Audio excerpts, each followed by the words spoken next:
Hola, bienvenidos a mi canal, El Chontal Político. Les habla Félix Sam. ¿Cómo fue el gobierno de Ernesto Zedillo? Veamos el video del detector de mentiras.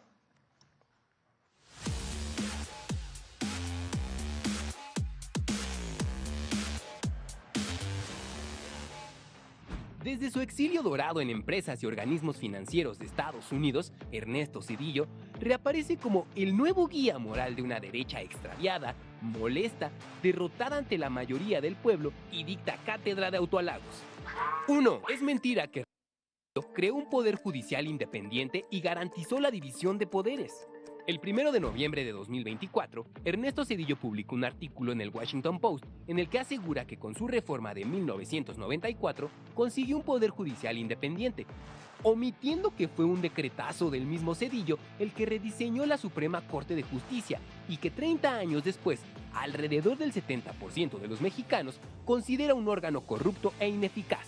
Entre el 5 de diciembre de 1994 y el 26 de enero de 1995, en menos de 2 meses, Ernesto Zedillo presentó y promulgó las reformas a 20 artículos de la Constitución, aprobadas con mayoría en el Congreso de la Unión por el PRI y el PAN, que mediante la figura de jubilación inmediata separó de su cargo a los 26 ministros de la Corte.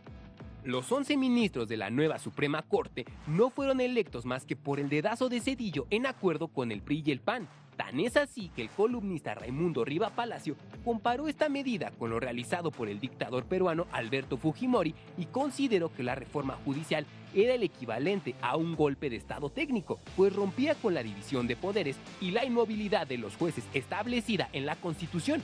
Zedillo ve la paja en el ojo ajeno y no la viga en su Suprema Corte. Esta actuó a modo del Poder Ejecutivo sin cuestionar o analizar medidas tan graves como el FOBAPROA, el anatocismo o cobro de intereses sobre intereses, el ilegal rescate carretero o la privatización de ferrocarriles de México. 2. Hoy Ernesto Zedillo se presenta como el salvador de la economía mexicana luego de la crisis de 1995, pero esto es mentira.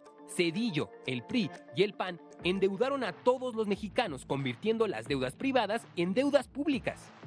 En 1995, Ernesto Zedillo activó el Fondo de Protección al Ahorro, FOBAPROA, convirtiendo en deuda pública la deuda de los bancos, que entonces ascendía a 552.300 millones de pesos. El 12 de diciembre de 1998, en contra de la voluntad popular, los diputados del PRI y el PAN aprobaron la Ley de Protección al Ahorro Bancario. Actualmente, 1 de cada 10 pesos de la deuda interna de México corresponde al FOBAPROA, la cual ya alcanza 1.096.877.7 millones de pesos. Mientras el gobierno de Zedillo rescató a los bancos, según cifras oficiales, generó 4.714.000 pobres alimentarios, propició que 4.330.000 personas entraran en pobreza de capacidades y condenó a 5.681.000 personas a la pobreza patrimonial. Los ministros heredados de Zedillo determinaron en 2005 no revisar las irregularidades del FOBAPROA en 4 bancos. 3. Las matanzas de Aguas Blancas y Acteal, los derechos humanos que Zedillo no defendió. Aunque en su artículo del Washington Post Ernesto Zedillo se define a sí mismo como un demócrata, las masacres de Aguas Blancas y Acteal lo definen de otra manera.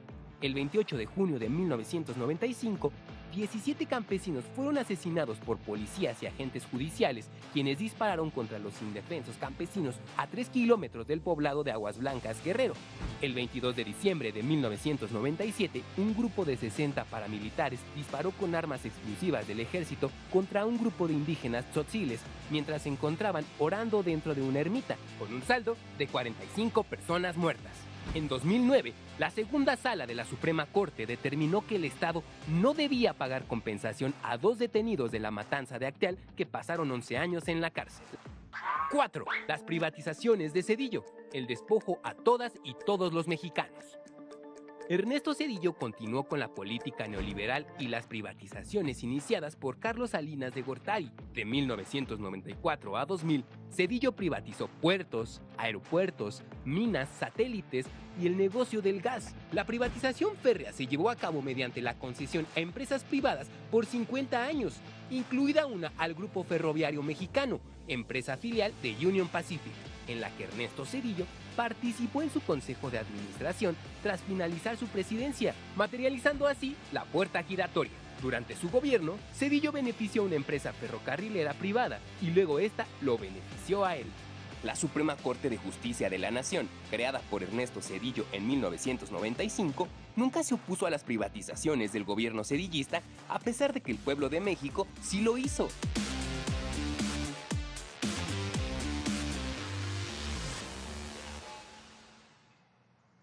Muchas gracias, Presidenta.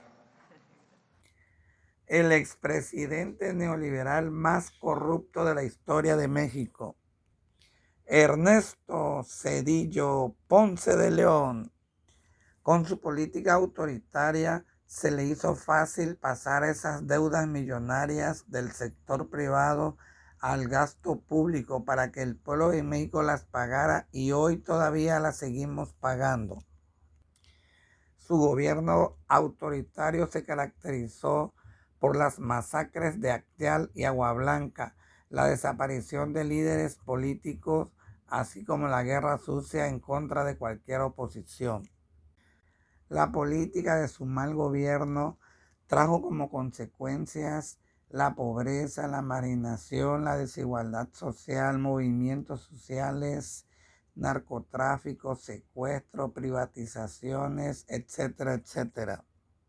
Y hoy se identifica como líder o guía moral de una oposición totalmente fracasada, corrupto y en una total decadencia. Gracias por su atención prestada. Gracias por sus comentarios. Suscríbete con nosotros. Hasta pronto.